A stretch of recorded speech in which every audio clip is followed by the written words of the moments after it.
Di sini akan saya coba jelaskan beberapa bentuk-bentuk konkret dari dosa. Yang pertama, menajiskan tempat kudus. Ini lebih menyangkut kepada tubuh kita sendiri.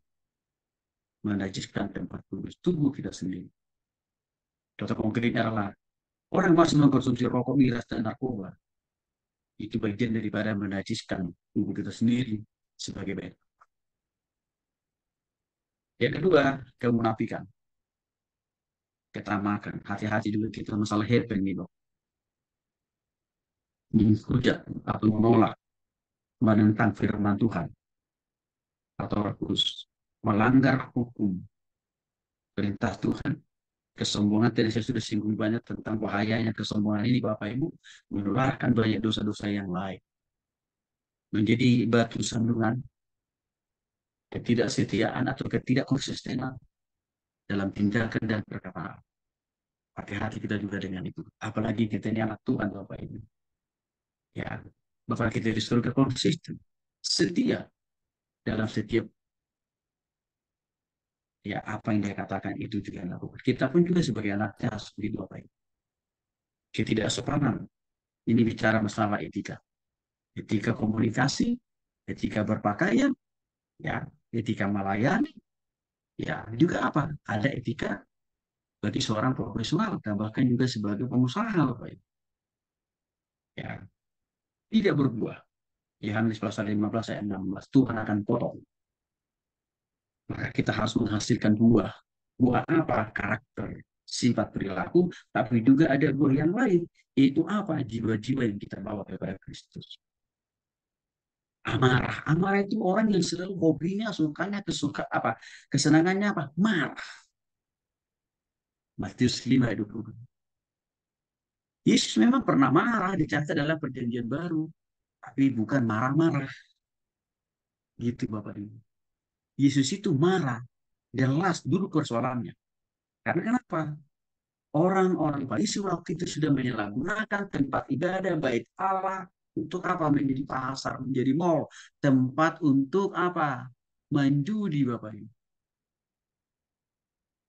Ya. Nah, tapi kalau manusia sekarang marahnya bukan karena dosa, tapi marahnya karena apa? Ya, karena dia dikuasai oleh si iblis, Bapak Ibu. Nah, jadi hati-hati juga kita. Jangan menjadi orang yang pemarah, yang suka-suka marah gitu. Ya, itu bagian dari dosa itu ya. Nah, ucapan yang berdosa ini, perkataan Bapak Ibu.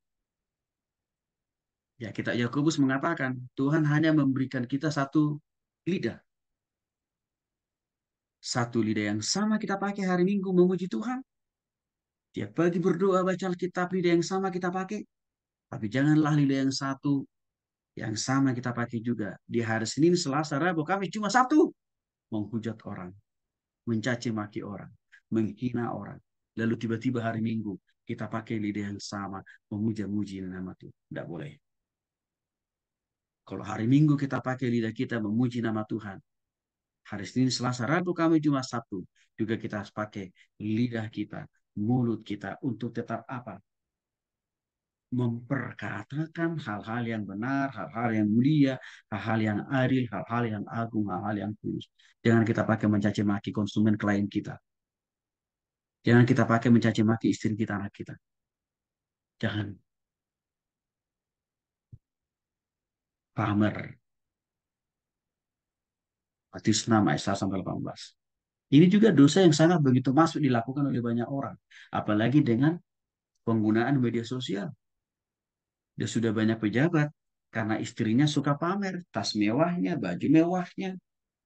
Karena anaknya pamer dengan segala pakaian, apa yang terjadi? Bapaknya di penjara, disikat dari posisinya. Contoh konkretnya sudah kita lihat. Para pejabat pajak. Ya, kurang beriman. Matius 6 ayat 25. Ini juga bagian dari dosa. Artinya apa? Tidak percaya total kan Bapak Ibu? Tidak percaya total. Itu bagian dari dosa. Konkretnya apa? Orang yang khawatir.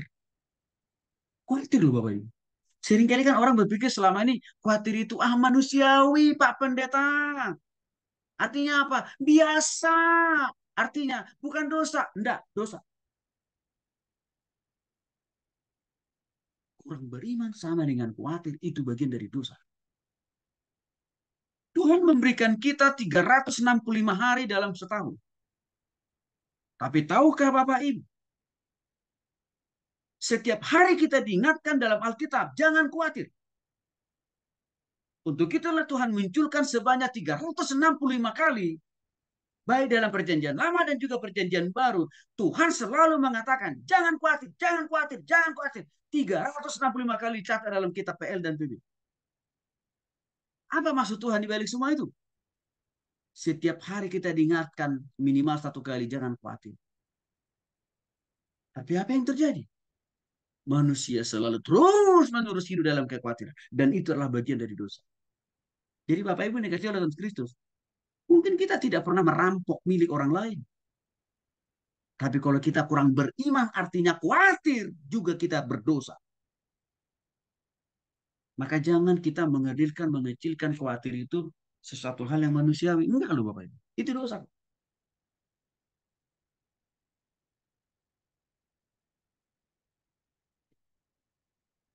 Yang ke-15, sikap tidak bertanggung jawab. Kita sudah dipercaya menjadi hamba Tuhan. Menjadi pelayan Tuhan. Jadi WL, singers, pemain musik, pengkhotbah, pengajar, menjadi guru. Tapi kita tidak lakukan itu dengan penuh tanggung jawab. Di situ pun kita sudah berdosa Bapak Ibu.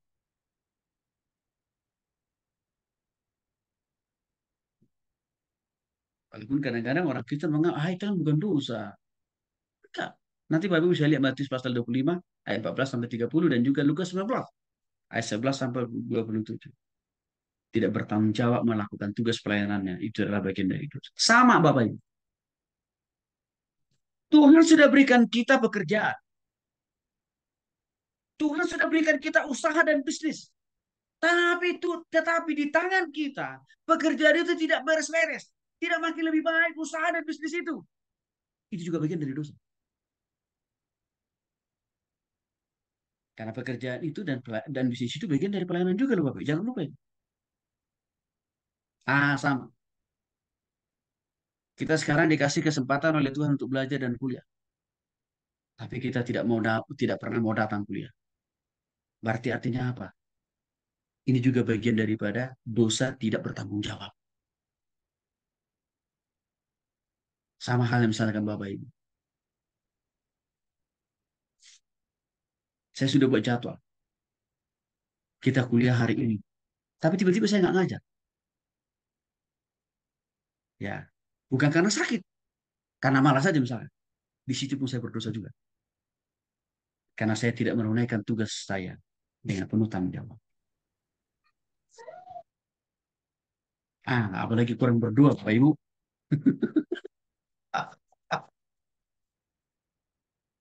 Ini juga bagian dari dosa loh, Bapak Ibu. Jangan kita menganggap, Pak, ya Tuhan kan tahu lah, saya hamba Tuhan yang super sibuk. Jadi kalau saya pun nggak bisa lagi banyak berdoa, ya nggak apa-apa lah. Tuhan kan maha pemaklum. Enggak, Bapak Ibu, dosa tak. Saat teduh tiap hari. Minggu lalu Bapak Ibu sudah diingatkan dalam mata kuliah kehidupan pemimpin Kristen. Seringkali kita menganggap, nggak saat teduh pun nggak apa-apa. Tetap dipakai Tuhan kok, luar biasa. Tetap diberkati Tuhan kok. Bapak Ibu, sesibuk apapun kita, dalam pelayanan, dalam pekerjaan, lalu kita pakai jadi alasan untuk tidak lagi baca firman Tuhan, tidak lagi bersaat teduh, itu bagian dari dosa. Makanya Bapak Ibu, tiap hari saya masih saat teduh loh Bapak Ibu. Tiap hari saya masih terus berdoa untuk Bapak Ibu dan Saudara. Bukan hanya untuk diri saya sendiri. Untuk Bapak Ibu saya doakan setiap hari bersama dengan istri dan keluarga. Kenapa itu kami lakukan? Karena kalau kami tidak mendoakan Bapak Ibu dan orang-orang yang kami layani, itu juga kami berdosa. Bebal. Bebal itu artinya apa? Tidak mau dididik, tidak mau dibina, tidak mau dibimbing, tidak mau diajar, alias tidak mau berubah. Kalau dalam bahasa kampung saya, bebal itu sama dengan artinya si jugal rukun. Ya, kalau dalam bahasa Jawanya, ngeyel, bebal. Artinya, kita harus punya hati dan pikiran yang lentur dengan Tuhan dan firman. Artinya, mau terbuka di hadapan Tuhan, diajar, dibimbing, dan diubah itu. Kecongkakan hati-hati Bapak Ibu. Saya jadi ingat, ada sebuah rumah sakit, saya nggak usah sebut namanya, di daerah Bekasi. Kami punya saudara, mereka diagnosa, ibu ini kok harus dioperasi.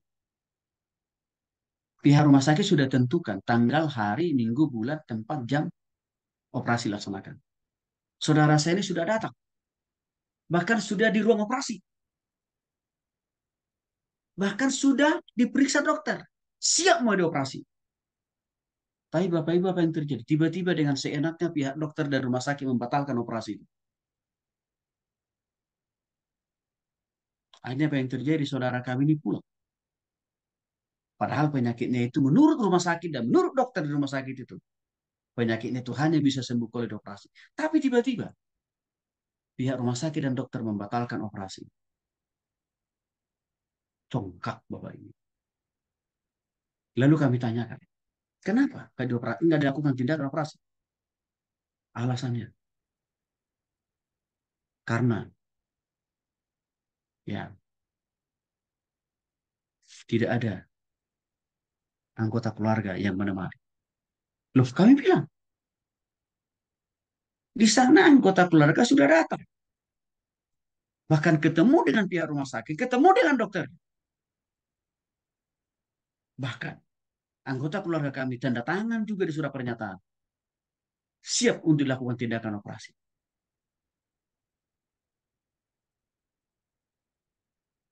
Artinya dari sudut kami, keluarga sudah ada, tanggung jawab kami sudah kami lakukan. Bapak Ibu sudah masih ngeyel pihak rumah sakit ini. Oh enggak, aturan kami, enggak bisa begitu Pak. Oke, boleh itu aturan kalian. Sekarang kita mari berdiskusi masalah aturan. Lalu kami jelaskan semuanya kepada pihak rumah sakit tentang etika kedokteran.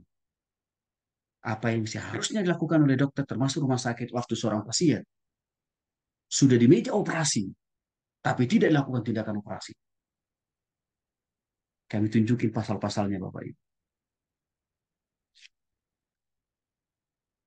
Dari semua pasal-pasal itu jelas mengatakan tindakan yang dilakukan oleh dokter dan pihak rumah sakit sudah melanggar undang-undang kesehatan. Dan pasti akan kami laporkan ke dinas kesehatan. Dan kami akan viral. Kucuk-kucuk Bapak Ibu, besoknya pihak rumah sakit minta maaf. Dan mereka katakan, Pak Tony, bolehkah kami minta kembali waktu Bapak dan Ibu dan keluarga besar ketemu dengan kami. Hari ini mereka minta maaf. Dan hari ini mereka mengakui dosa dan kesalahannya. Dan akhirnya mereka katakan, Pak Tony, kami siap untuk menuntaskan kewajiban kami yang belum tuntas kami lakukan.